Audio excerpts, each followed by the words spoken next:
सहनी का मोदी को खुला चैलेंज। विकासशील इंसान पार्टी के प्रमुख और बिहार के पूर्व मंत्री मुकेश सहनी इन दिनों अपनी निषाद आरक्षण संकल्प यात्रा को लेकर यूपी में हैं।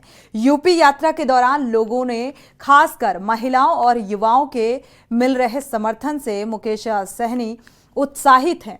वो रैलियों और सभाओं में बीजेपी और पीएम मोदी पर निशाने साधते हुए नजर आ रहे हैं। देखिए ये रिपोर्ट। यूपी में सन ऑफ मल्ला बनाम निषाद राज। बिहार से यूपी मिशन पर मुकेश सहनी। पूर्वांचल में सन ऑफ मल्ला की एंट्री। संजय निषाद खेमे में खलबली। सहनी व संजय दोनों का वोट बैंक एक यानी निषाद समुदाय। राजनीति में कब कौन किसका दोस्त और कब विरोधी हो जाए कहा नहीं जा सकता। 2024 से पहले राजनीति के कुछ ऐसे ही रंग देखने को मिल रहे हैं। आपको बता दें कि 2014 में एनडीए के रथ में सवार रहे बिहार के सन ऑफ मल्ला यानी मुकेश सहनी ने पूर्वांचल में पैर जमाने की कोशिश शुरू कर दी है। यहाँ उनका मुकाबला योगी कैबिनेट के मंत्री डॉक्टर संजय निषाद से है।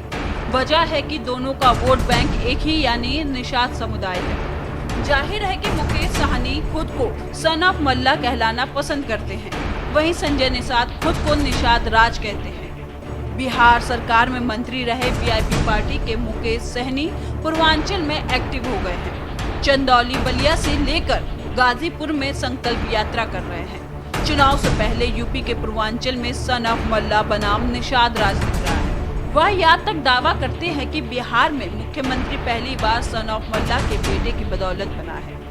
संकल्प यात्रा के दौरान मुकेश सहनी प्रधानमंत्री नरेंद्र मोदी को खुला चैलेंज देते हुए कहते हैं, अगर उत्तर प्रदेश में निषाद समाज का और साथ चाहिए तो आरक्षण को लागू करना पड़ेगा, आरक्षण नहीं तो वोट नहीं। डॉक्टर संजय निषाद को परिवारवादी पार्टी का नेता बता रहे हैं। वो नहीं चाहता है कि निषाद का बेटा आगे बढ़े, निषाद का बेटा अपने पैर पे खड़ा हो, बिन बेलदार का लुनिया मरा का बेटा अपने हक अधिकार के लिए संघर्ष है। वो चाहता है कि आपको गुलाम बना के रखे। वो नहीं चाहता है कि बिन बेलदार लुनिया मरा का बेटा कलेक्टर बने, एसपी बने, दरोगा बने, एसडीओ बने। लेकिन ये सोचना आपको है कि अपने बच्चे को किसके लिए लड़ाई लड़ना है साथियों। तो इसलिए साथियों आगे बड़ी लड़ाई है, इस लड़ाई के साथ रहना पड़ेगा। आज मोदी जी को प्रधानमंत्री बनना है, उनको वोट चाहिए। एक तरफ विपक्ष लोगों को भी प्रधानमंत्री बनना है, उनको वोट चाहिए। और आपको और हमको क्या चाहिए? ना आपको प्रधानमंत्री बनना है, ना ही हमको बनना है। आपको आरक्षण चाहिए, हमें भी आरक्षण चाहिए। और जब आरक्षण मिलेगा तो यूपी, बिहार, झारखंड के 5 करोड़ निषाद के चेहरे पे मुस्कान आ सकता है, उनके चेहरे पे खुशी आ सकता है। और इसके लिए लड़ाई लड़ना पड़ेगा। आपको बताना पड़ेगा दिल्ली वाले को कि दिल्ली वाले आप देखिए अब निषाद का बेटा जागरूक हो चुका है, अपने हक अधिकार के लिए लड़ाई लड़ने के लिए मैदान में आ चुका है। डॉक्टर संजय निषाद का कहना है कि सबका हक चुनाव लड़ना है, अपनी बात को रखना। हमारा परिवार समाज के साथ है। हमने विधानसभा के चुनाव में सबसे ज्यादा निषाद समाज के लोगों को टिकट देने का काम किया। आरक्षण की मांग को लेकर हमने पीएम मोदी और सीएम योगी आदित्यनाथ से कई बार मुलाकात की है। हम समाज को आरक्षण लागू कराकर ही दम लेंगे।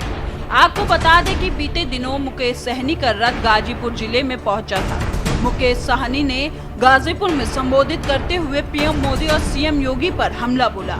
सबसे पहले यूपी सरकार में मंत्री संजय निषाद पर हमला करते हुए घोसी विधानसभा उपचुनाव में भाजपा प्रत्याशी की हार का ठिकरा निषाद पार्टी के मुखिया संजय निषाद पर फोड़ा। कहा कि वह सिर्फ अपने परिवार का विकास कर रहे हैं, समाज की उन्हें कोई चिंता नहीं है। खुद मंत्री हो गए, बेटे को सांसद और विधायक बनाकर सेट कर दिया। संजय निषाद समाज के दम पर बड़े नेता हैं। उन्हें उत्तर प्रदेश में मुलायम सिंह जैसा नेता बनना है तो उनको मेरे साथ काम करना चाहिए। वे साथ आए तो हम लोग समाज के लिए मिलकर काम करेंगे। लेकिन वह मोदी को भगवान मानते हैं और अगर वह मोदी को भगवान मानते हैं तो समाज के लिए आरक्षण भी मांगना चाहिए। दरअसल बिहार की सियासत से पिछले 9 महीने से साइडलाइन वीआईपी पार्टी के राष्ट्रीय अध्यक्ष मुकेश सहनी एक बार फिर से अपनी जमीन तलाशने में जुटे हुए हैं। 26 जुलाई से वह निषाद आरक्षण संकल्प यात्रा निकाल रहे हैं। वह अपने 100 दिनों की यात्रा में वह बिहार और यूपी के 80 जिलों की यात्रा कर रहे हैं। इस दौरान वह निषाद जाति के लोगों को गंगा जल की सौगंध दिला रहे हैं कि वह लोकसभा चुनाव में अपना वोट नहीं बेचेंगे। अपने भविष्य और बच्चों को बेहतर शिक्षा देने के लिए उनके साथ एकजुट रहेंगे। उनका साथ देने वाले घरों के आगे स्टिकर भी चिपकाएंगे।